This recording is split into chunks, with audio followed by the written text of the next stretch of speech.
Hey everyone, I finally have a quick walk around and review video on my 2021 V60 cross country. Certainly much overdue, but I've had a couple of months to live with this car, put about 4,000 miles on it. So now I can give you guys my official take on what it's like living the wagon life. So what I'll do first is let's talk about the options on the car, how I spec'd it out, and what it's like to live with, what I like and what I dislike. Spoiler alert, there really isn't a whole lot I disliked. There wasn't a lot that I disliked about my S60, which is just a sedan version of this.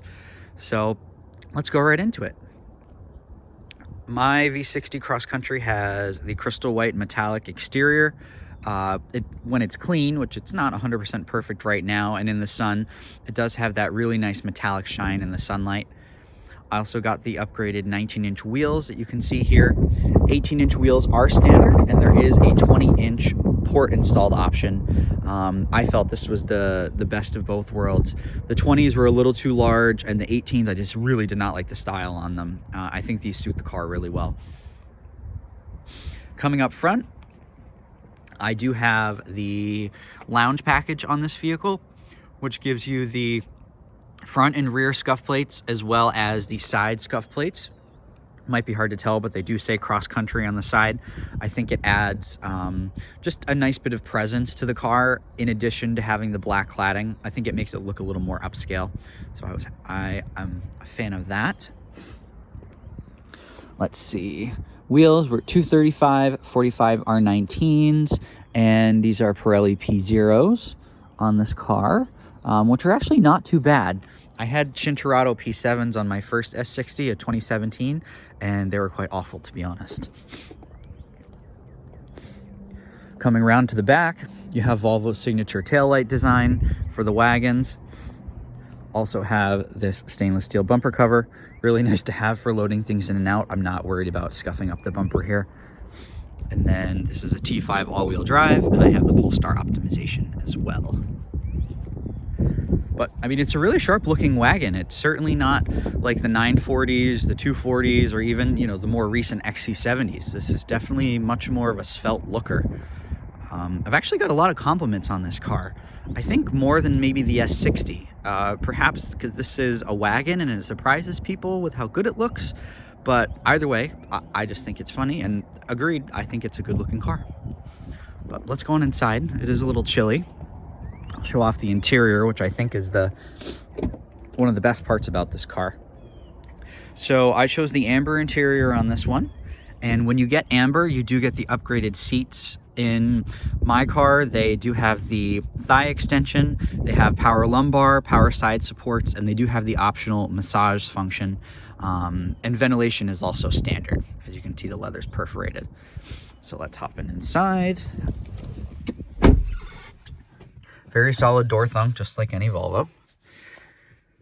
Also have another one of my favorite things is the linear lime decor inlays, which I think pair fantastically with the amber leather. I think it's a great combo. And then you also get the charcoal headliner, which really ties everything together on the amber interiors. So we'll start it up. Just put your foot on the brake and then tap, or I'm sorry, not tap. You will turn the start stop knob here to the right. And that is Volvo's seatbelt chime right there. So what's powering this is what's in almost every Volvo now. It's Volvo's 2-liter 4-cylinder turbo. In the standard form, it makes 250 horsepower, 258 pound-feet of torque through an 8-speed automatic. I have the Polestar optimization, which does actually up things a little bit to 258 horsepower and 295 pound-feet of torque. It definitely gives you a lot more low to mid-range torque, which is very usable, and it also optimizes the transmission so it shifts a little bit more smart in most of its scenarios. So overall, I definitely recommend the Polestar optimization. 0 to 60 on this car is about in the mid-6s, which for a 4,100 pound station wagon with all-wheel drive, I think is very reasonable. And at the same time, I've never found it slow, even coming from an S60 T6 with that twin-charged, supercharged, and turbo motor. So again, very pleased. I am getting about 25 miles per gallon, as you can see, and that is fairly accurate, and I have a little under 4,000 miles. So a few other options this car has. This has the climate package. So you have a heated steering wheel, as well as heated rear seats. The heated front seats do come standard on this as well. And then as you can see, you have your ventilated function, but I'm not going to do that because it's a little chilly right now. Other functions that we have, or other options I should say, I did go for the Harman Kardon upgraded audio. The high performance non-branded system is standard in the cross countries.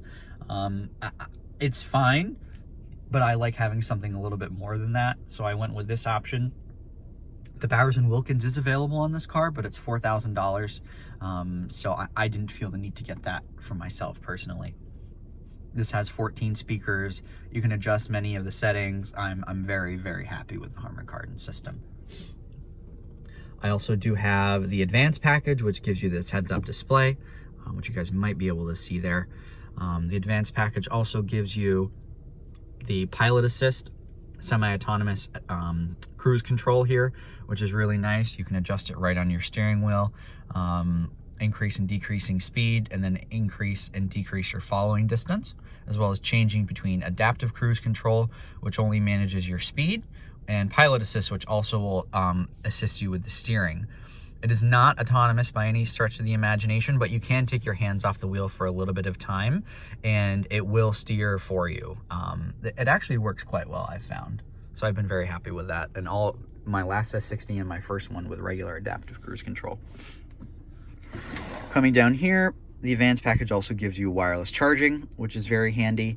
The only downside is there's no wireless CarPlay yet, so you can't have your phone charging wirelessly and be connected to CarPlay, which is standard on this car, but you just have to use the plug to do that. Coming up above here, you have this giant panoramic sunroof, which I'm probably not even going to do justice on my iPhone here.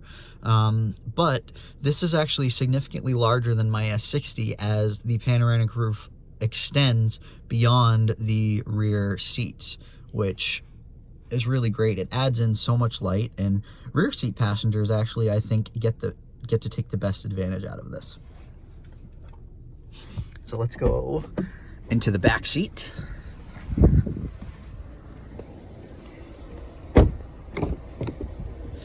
You have a good sized back seat here. The outboard seats are heated. No booster seats are available in this car, but you can get the boosters in the XC60 and the V90 cross country. So let's hop in here. So, I mean, you have a good amount of legroom and footroom here. I mean, I'm 5'9", and this is set for my driving position. I have plenty of room here, plenty of knee room. I mean, you could easily fit 3 of me here. There is a wide hump in the middle, but you do have space for that person's extra foot on each side. Heated seats in the rear, again, for the outboard passengers, as well as the climate controls, which are a part of the lounge package that give you these upgraded seats. And then new for 2021, instead of a 12-volt power outlet, you do have 2 USB-C ports in the back, which is fantastic. You know, really, really nice to see that update into the newer technology. Do next is I'll show you guys the cargo space, because if it's a wagon, it should have good space in the back. So power tailgates are standard on all Volvos now at this point with hatches. So you can just tap right here. You can hit the button on the key fob or wave your foot underneath. So we'll do that to open it up. So you have a very square amount of cargo space back here. It's very usable, and it's actually not too different from the larger XC60 SUV. And the one perk about wagons is that they sit lower to the ground, so that they do drive more like cars, but they still offer the versatility that folks with SUVs like.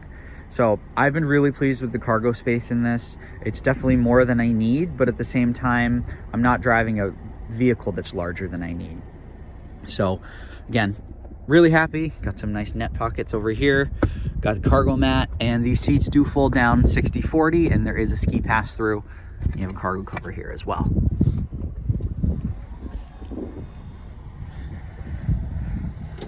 So in summary, I have been a huge fan of this car. I will say there are 2 things that I guess maybe I could say I dislike. One issue is the Apple CarPlay is a wired connection, and sometimes there is a connection error when I'm trying to listen to my music. It happened on my 2020 S60. It appears it's an Apple issue. It's minor, but I can't do much about that. And then the one downside from going from an S60 to a V60 cross country, the raised ride height does give me a little bit softer of a ride, and it is more compliant over bumps and potholes.